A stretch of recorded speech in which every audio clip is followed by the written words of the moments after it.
Imagine two employees, right? They're at the exact same company. One of them just works at this relentless, steady pace, 40 hours a week, grinding out totally consistent results. Right, the ideal worker. Exactly. And the other plays solitaire online until Thursday afternoon and then works in this frantic, like caffeinated blur until Friday at 5 p.m. just to hit a deadline. So what's the difference between them? Well, I mean, it is incredibly easy to look at that scenario and think the difference is purely internal, that one has a great work ethic and the other is just a procrastinator. Yeah, that's human nature, right? We attribute everything to personality. We really do. We like to believe that we are the conscious, independent authors of all our actions. Right. But then you actually look under the hood of behavioral science and you realize, well, the environment is doing a lot of the heavy lifting. Oh, absolutely. There are these invisible strings, like hidden rules of the game, that quietly dictate exactly why we do what we do. It explains a child in a classroom, an adult in an office, and even why you can't seem to stop scrolling on your phone. And the fascinating thing is, once you learn how to identify those invisible strings, you literally cannot unsee them. You just start noticing them everywhere. For sure. So welcome to another deep dive.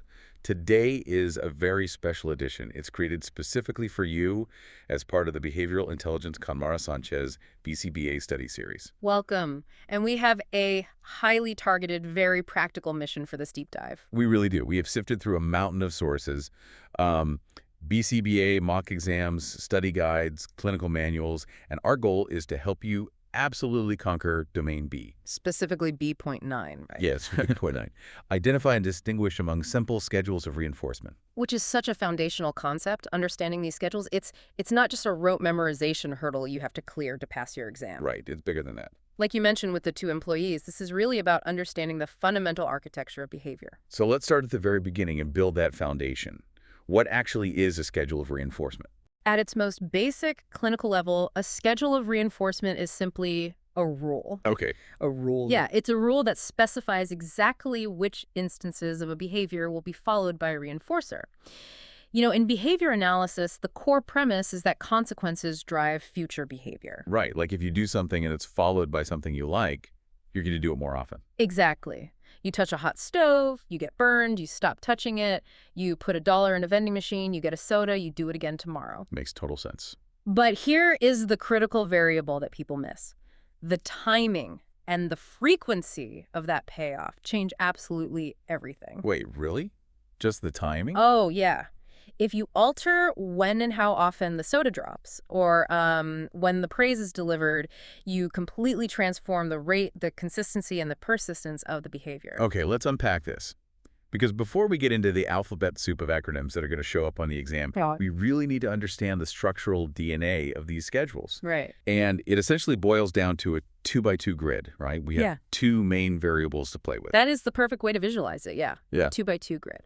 So the first axis of that grid is the requirement itself. Like, are we requiring a certain number of responses, or are we waiting for a certain amount of time to pass? Let's focus on that first axis, count versus time. In the clinical language, this is ratio versus interval. Correct. Let's start with ratio schedules. So ratio simply means count. The rule is based purely on the number of responses emitted. Okay, so the consequence is tied directly to your output.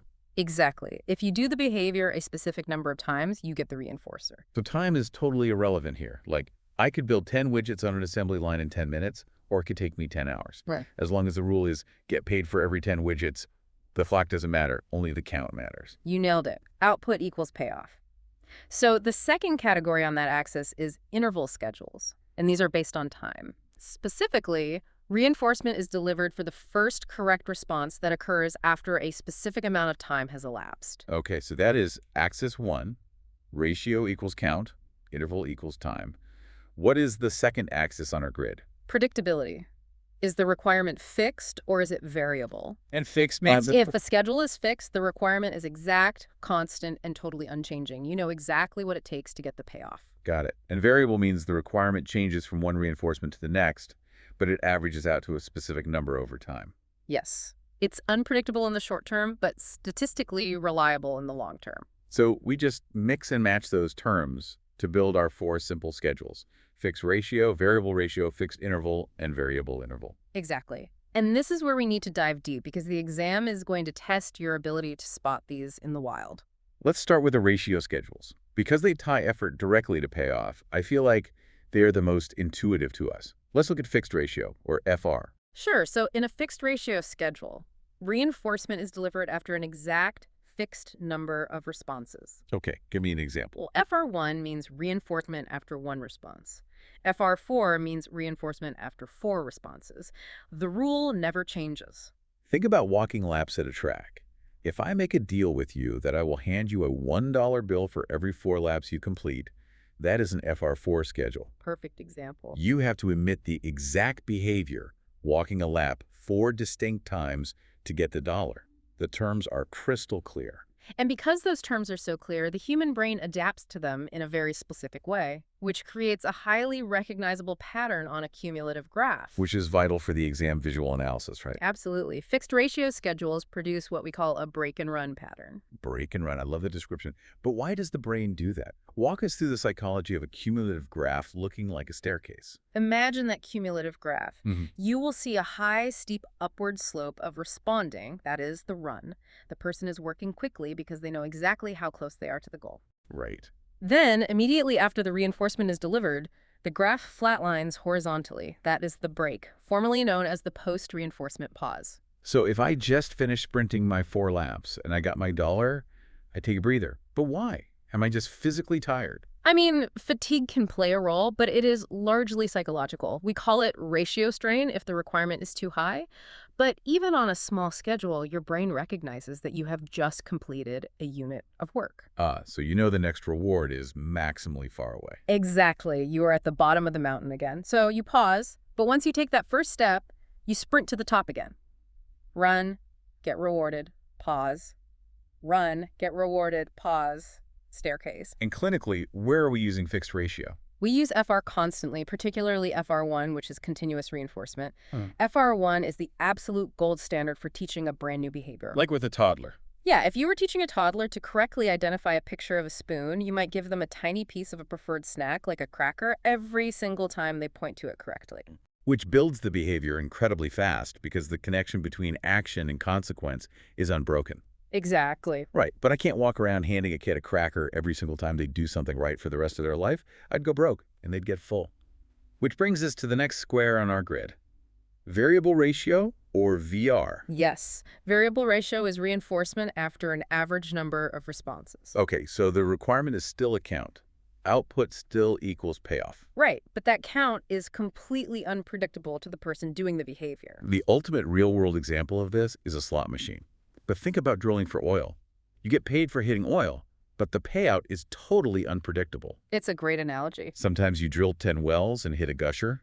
Sometimes you drill 40 dry holes before you strike. But historically, over the course of a year, you average a successful strike every 20 wells. That is a VR20 schedule. And this unpredictability completely supercharges the behavior. When you look at a variable ratio schedule on a graph, you see a steep, steady, extremely high rate of responding. And crucially, there is almost no post-reinforcement pause. Because the very next pull of the lever could be the jackpot. You never take a breather because your brain says, maybe the next one is the winner. Precisely. I read that neurologically this is tied to dopamine prediction errors. The uncertainty actually spikes the dopamine release. It really does. And for your exam prep, you must remember this specific clinical application. Variable ratio schedules are the most resistant to extinction. Let's define extinction really quickly for the listener just to make sure we are all on the same page. Sure. Extinction is what happens when you completely stop reinforcing a previously reinforced behavior. Think of a vending machine. Usually you put $1 in and you get a soda. That's an FR1 schedule. Right. If the machine breaks and takes your dollar without giving you a soda, what do? Oh, I push the button 10 times really fast, maybe shake the machine, and then I just give up and walk away. Yeah. Exactly. You experience an extinction burst, pushing the button harder, and then the behavior rapidly extinguishes. Behaviors built on fixed schedules break down very quickly when the reinforcement stops, because it's obvious the rule has changed. But on a variable ratio schedule, you are already used to failing multiple times before a win. Yes. So if the reinforcement stops entirely, you just keep trying and trying, assuming you were just on a bad luck streak. That is fascinating. So clinically, a BCBA uses VR to bulletproof a behavior. Exactly. Once a behavior is established on an FR1 schedule, a practitioner will systematically thin the schedule. They will slowly move from reinforcing every single time to every third time on average, then every fifth time. Because the real world does not reward us every single time we do something right. Exactly. This is how you maintain a behavior long-term in the natural environment. Okay, so ratio is all about output. But what happens when the universe doesn't care how hard you work? What if the only barrier to the reward is the clock? This brings us to the interval schedules. Let's look at fixed interval, or FI. A fixed interval schedule provides reinforcement for the first correct response, following an exact, set duration of time. Yes. I call this the procrastinator schedule. This perfectly explains the two employees from our hook at the beginning of the deep dive. It really does. If you have a massive report due every Friday at 5 p.m., the reinforcement like keeping your job or getting the boss off your back is only available after that 1-week interval has passed. Right. If I write 50 pages on Monday, my boss doesn't care. I don't get the reward early, so what do? You do very little work on Monday, Tuesday, or Wednesday. Exactly. My rate of responding is incredibly low. But as Thursday approaches, my biological clock starts ticking and my work rate suddenly spikes. And this creates a highly recognizable shape on a cumulative record graph for the BCBA exam. It creates a scallop effect. A scallop, like the Yeah. sweeping curved edge of a seashell. Exactly. Organisms are remarkably good at temporal discrimination, estimating the passage of time. Immediately after the Friday deadline, the graph line is flat. You are taking a massive post-reinforcement pause on Monday. Because I know Friday is so far away. Right. Then, as the end of the interval draws closer, the line curves upward, steeper and steeper, as the rate of responding accelerates, culminating in the reinforcement. Then it flatlines again. That is your FI scallop. Okay, I want to challenge something here because this seems like a massive trap for students taking the exam. Let's hear it. Let's say I am a student. I have a timer on my desk set for 15 minutes. I just sit there, I stare at the wall, I don't read, I don't write. The timer dings. Do I get the reinforcement just because the 15 minutes passed? No. I am so glad you pushed back on that. This is quite literally the most common student misconception, and the exam writers know it. They will actively try to trick you with this scenario. Okay, so what schedule is that then? If a person just sits there and the reward is delivered purely because time passed, totally independent of what they were doing, that is a fixed time schedule, or FT. It is also known clinically as non-contingent reinforcement, or NCR. So NCR is just making it rain reinforcers on a timer, whether the client is working, staring at the ceiling, or singing a song. Right. Time alone triggers the reward. But in a fixed interval schedule, the target behavior is still strictly required. Oh, wow. Okay. Think of time as a lock and the behavior as the key. The time must pass to unlock the door, and then the person must actually turn the handle by emitting the behavior. That lock and key metaphor is brilliant. If it is an FI 5-minute schedule, the person can engage in the target behavior at minute 1, minute 3, and minute 4, and nothing happens. The door is locked. Because 5 minutes haven't passed yet. Right. At the 5-minute mark, the door unlocks. But the reinforcement doesn't just fall on their head. They still have to actually do the behavior to open the door and get the reinforcement. Time passes, then the behavior earns the reward. That distinction alone will save someone a couple of points on the exam. Okay, let's look at the final square on our grid. Variable interval or 6-up? Variable interval provides reinforcement for the first correct response after an average amount of time has passed. Think about a board game where you have to roll a specific number to escape a trap. But the game mechanics are rigged so that a successful roll is only statistically possible about every 10 seconds on average. That would be a VI 10-second schedule. So you are shaking the dice and rolling them constantly over and over. You don't pause because you never know exactly when that window of time is going to open. Sometimes the lock opens after 3 seconds, sometimes after 20 seconds. Let's bring this into a clinical setting. Sure. Imagine a BCBA working in a preschool.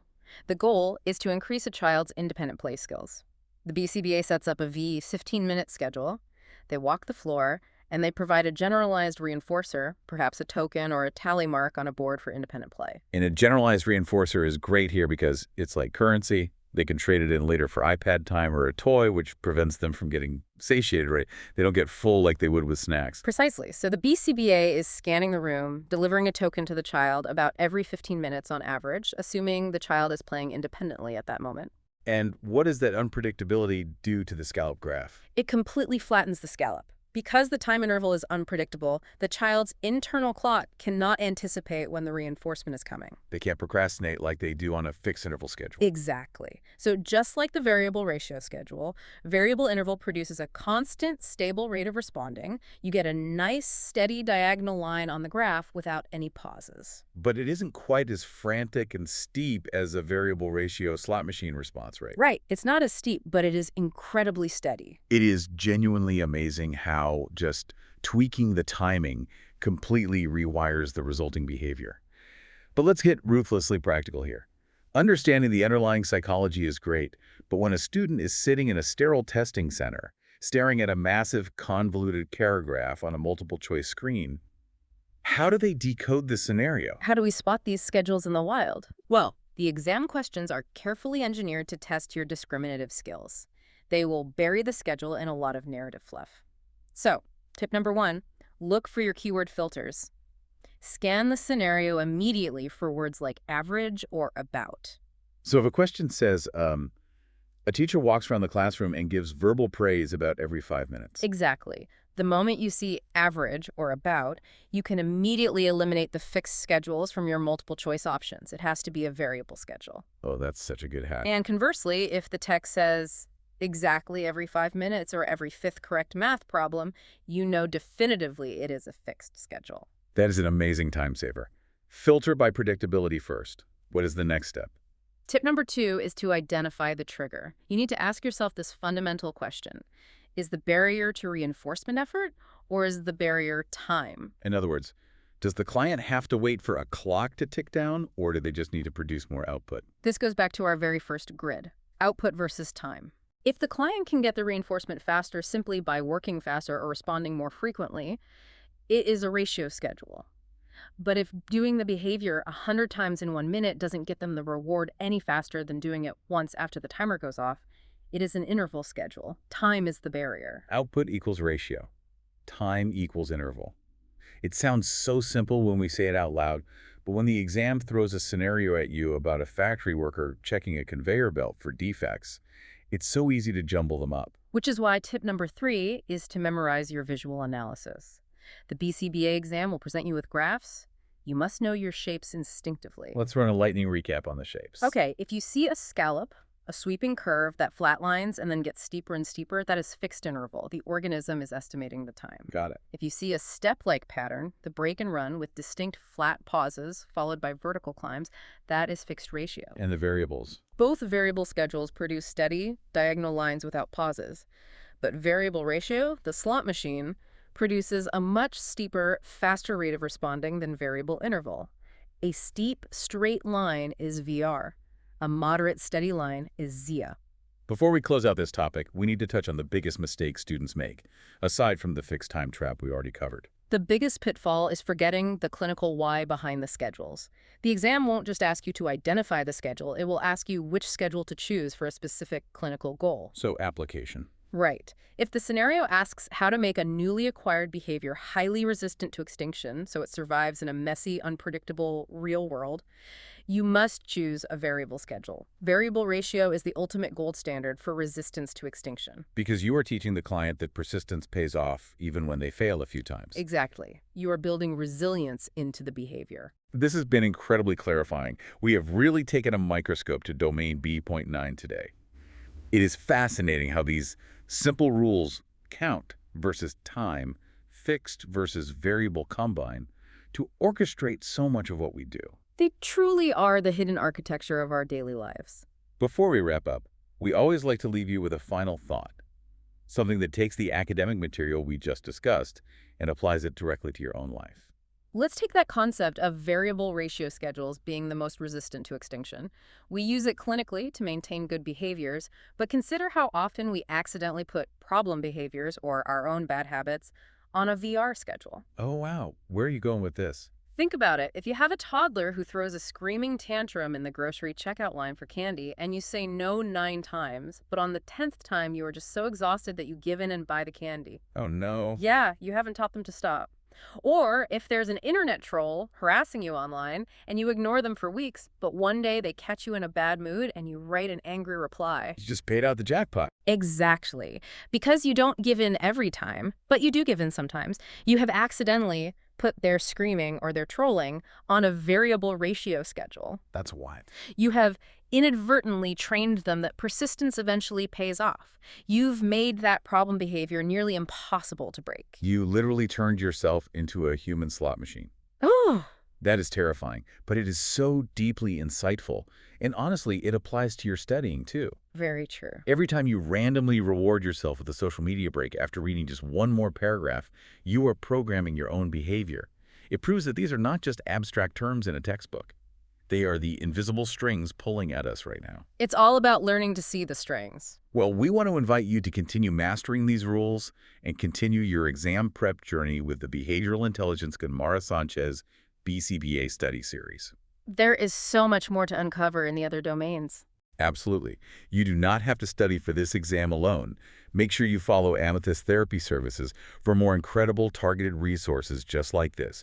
You can find study guides, mock exams, and everything else you need by visiting their website at www.amethysttherapyservices.com.